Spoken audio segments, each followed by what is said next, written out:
Hello guys, അപ്പോൾ തുടങ്ങാം. This is ബൊഗ്വേ ചാനൽ. വിജയ് ആന്റണി സ്വാസിക പ്രധാന വേഷത്തിലെത്തുന്ന പുതിയ തമിഴ് ചലച്ചിത്രമാണ് നൂറുസാമി. അതിന്റെ ട്രെയിലർ റിലീസ് ചെയ്തിട്ടുണ്ട്, നമുക്കൊന്ന് കണ്ടുനോക്കാം. വാ. പിച്ചൈക്കാരൻ തായെ ദൈവமாக பார்த்தான், தாயை மனுஷியாக பார்த்தான். உயிரா பிறந்துட்ட எல்லாருக்கும் அடிப்படை தேவை என்ன தெரியுமா? சாப்பிடுறது. திலீப் பிரகாஷ் போல மூணாவது ஒரு தொண்ணத்தை எடுக்கிறது. விஜயானந்த் சொல்றது அது லிஜோ மோளா.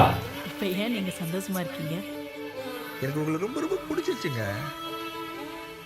ஏன் ஏங்க உங்களை யாராவது பிடிக்கலன்னு சொன்னதானே இப்படி ஏன்னு கேட்கணும்.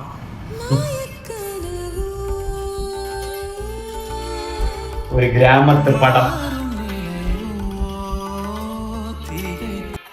ട്രെയിലർ കണ്ടിട്ട് തുടക്കത്തിൽ ഒരു ഗ്രാമത്തെ പടം ഫീൽ ഗുഡായിട്ട് പോയിട്ടിരിക്കും. എന്തെങ്കിലും മിസ്റ്റീരിയസ് സംഭവിക്കാനുള്ള ചാൻസ് കൂടുതലാണ്. ആൻഡ് ഇതിൽ ബാലാജി ശ്രീറാം എന്നൊരാളാണ് മ്യൂസിക് ചെയ്തിരിക്കുന്നത്. അതാണ് എന്നെ ഏറ്റവും ഇൻട്രസ്റ്റിംഗ് അല്ലെങ്കിൽ ഒരു സർപ്രൈസ് ആക്കിയത്. വിജയ് ആന്റണിയുടെ പടത്തിൽ വിജയ് ആന്റണി മ്യൂസിക് ചെയ്തില്ലേ എന്നുള്ളത്. സ്വാസികയുടെ നല്ലൊരു അഭിനയം കാണും. பணம் இல்லாம கஷ்டப்படுறியாமே, எதுக்கு? அதான் நான் இருக்கேன்ல. 20 வயசுல ஒரு நாள் வெட்டுவண்டி சாவு. 40 வயசுக்கு மேல ஒரு நாள்ன்றது ஒரு வருஷங்க. இப்போ உனக்கு என்ன வாழ்க்கை இருக்கு? கரெக்ட் ஜிவி பிரகாஷ் போல இது சரியா வராது. என்னது?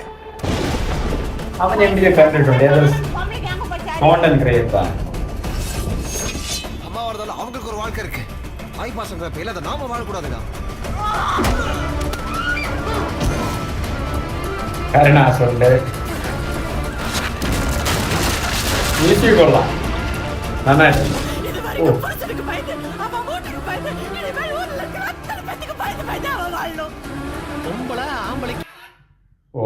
എനിക്ക് തോന്നുന്നു ഫസ്റ്റ് ട്രെയിലറിൽ പറഞ്ഞ പോലെ അമ്മയ്ക്ക് വേണ്ടിയിട്ടുള്ള ഒരു പടമായിരിക്കും, അല്ലെങ്കിൽ വിമന് വേണ്ടിയിട്ടുള്ള ഒരു പടമായിരിക്കും. വിമൻ എങ്ങനെയൊക്കെ ഇരിക്കണം, അല്ലെങ്കിൽ വിമനും ആഗ്രഹങ്ങളുണ്ട്, പെണ്ണുങ്ങൾക്ക് ആഗ്രഹങ്ങളുണ്ട്. അതായിരിക്കും നൂറുസാമി എന്ന് പേര് ഇട്ടിരിക്കുന്നത്.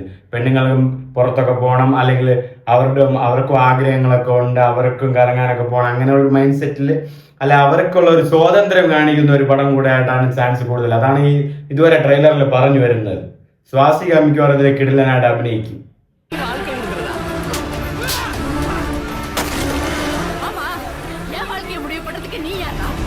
അതാണ് Sasi, directed by Sasi.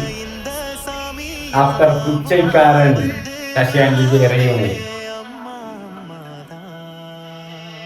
നൂറുസാമി based on real life. World War June 19. June 19 സിനിമ റിലീസ് ചെയ്യുന്നത് വേൾഡ് വൈഡ്. ആൻഡ് ശശിയാണ് ഡയറക്ടർ. പുള്ളി തന്നെയാണ് വിജയ് ആന്റണിയുടെ പിച്ചക്കാരനും സംവിധാനം ചെയ്യുന്നത്. അപ്പോൾ പിച്ചക്കാരന് ശേഷം അവരൊരു റീയൂണൈറ്റ് പോലെ ചെയ്യുന്ന ഒരു പടം കൂടെയാണ് ഈ നൂറുസാമി. ബേസ്ഡ് ഓൺ റിയൽ ഇവന്റ് എന്നാണ് പറഞ്ഞിരിക്കുന്നത്. അമ്മ, വിമൻ, അതായത് സ്ത്രീകൾക്കുള്ള ഒരു അധികാരം, അല്ലെങ്കിൽ സ്ത്രീകൾക്കുള്ള ഒരു അവർക്ക് സ്വന്തമായിട്ട് അവർക്ക് കാര്യങ്ങൾ തീരുമാനിക്കാനുള്ള ആ ഒരു കാര്യങ്ങൾ, ഇതുമായിട്ട് ബന്ധപ്പെട്ട് കുറെ, അതായത് എൻ്റെ കാര്യങ്ങൾ തീരുമാനിക്കാൻ നീ ആര് എന്ന് പറയുന്ന പോലെ സ്ത്രീകൾക്ക് സ്ത്രീകളുടെ സന്തോഷങ്ങളും സ്ത്രീകളുടെ ആഗ്രഹങ്ങളൊക്കെ ഉണ്ടാവും. അത് ബേസ് ചെയ്തിട്ടാണ് തോന്നുന്നത്. പിന്നെ അവരുടെ കഷ്ടപ്പാടുകളും ബുദ്ധിമുട്ടുകളൊക്കെ കാണിക്കാനും ഒരുപാടുണ്ട്. ഇത് പോർട്രേറ്റ് ചെയ്ത് കൂടുതൽ വരുന്നത് സ്വാസികയുടെ ക്യാരക്ടർ ആയിരിക്കും. സ്വാസികയുടെ ക്യാരക്ടർ നന്നായിട്ട് തന്നെ ഉണ്ട് ഇതിലിപ്പം. ക്യാരക്ടർ ഈ ട്രെയിലറിൽ കാണുമ്പോൾ തന്നെ നന്നായിട്ട് അഭിനയിക്കുന്നുണ്ട്. പിന്നെ പറയുവാണെങ്കിൽ സിനിമയുടെ കോർ തീം അമ്മയായതുകൊണ്ട് ഇതിൽ വിജയ് ആന്റണിക്ക് ഒരുപാട് സീന് ഈ ട്രെയിലറിൽ കാണിക്കുന്നില്ല. വളരെ കുറച്ച് സീനേ ഉള്ളൂ. ഒരു മിഡിൽ ഏജ്ഡ് ഒരാളായിട്ടാണ്, ഒരു ഭർത്താവായിട്ടൊക്കെയാണ് വരുന്നത്. ആൻഡ് തുടക്കത്തിൽ ആ ഒരു ലവ് പോർഷനൊക്കെ കാണിക്കുന്നുണ്ടെങ്കിൽ അത് പെട്ടെന്ന് തീരാനുള്ള സാധ്യതയാണ് കൂടുതൽ. ഈ ഒരു മിഡിൽ ഏജ്ഡ് ആ ഒരു സിറ്റുവേഷൻ തന്നെയായിരിക്കും കൂടുതലും സിനിമയിലൂടെ കടന്നു പോകുന്നത്. മ്യൂസിക് കൊള്ളാം, ആ ലാസ്റ്റ് വരുന്ന ആ ഒരു ചെറിയ പാട്ടും കൊള്ളാം, ഇടയിലൊന്ന് ബീജിപ്പും കൊള്ളായിരുന്നു. പിന്നെ കുറച്ച് ക്രൂഷ്യൽ സാധനങ്ങളൊക്കെ ഉണ്ട്, ഫൈറ്റൊക്കെ കാണിക്കുന്നുണ്ട്. അതാണ് ഞാൻ നോക്കുന്നത്. ഇങ്ങനെ ഒരു പടത്തിൽ പിന്നെ ഫൈറ്റിന്റെ കാര്യമൊക്കെ എന്താണ്, ഇനിയിപ്പോൾ അതിന്റെ ഇടയിലുള്ള കാര്യങ്ങളൊക്കെ കാണും. പിന്നെ മകന്മാർ തമ്മിൽ അടിവെക്കുന്നുണ്ട്.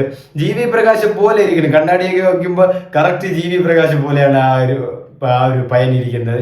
ഞാൻ ആദ്യമായിട്ടാണ് ആ പയ്യനെ കാണുന്നത്. ചിലപ്പോൾ പുതിയ ആളായിരിക്കും, പുതിയ സിനിമയിലുള്ള വന്നതായിരിക്കാം.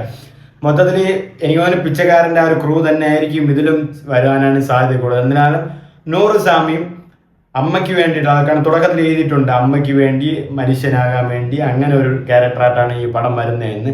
അപ്പോൾ അതായിരിക്കുമോ പടം ഇനി അതുമായിട്ട് ബേസ് ചെയ്ത് വേറൊരു സ്റ്റോറി ലൈനും കാര്യങ്ങളും കൊണ്ടുവരുമോ ഇല്ലയോ എന്നാണ് കണ്ടറിയാം. എന്തായാലും ട്രെയിലർ നന്നായിട്ടുണ്ടായിരുന്നു. 100 സാമി നല്ല സാമി പോലെ ഒരു നല്ലൊരു ട്രെയിലറായിട്ട് തന്നെയാണ് എനിക്ക് ടോട്ടലി പേഴ്സണലി ഫീൽ ചെയ്ത്.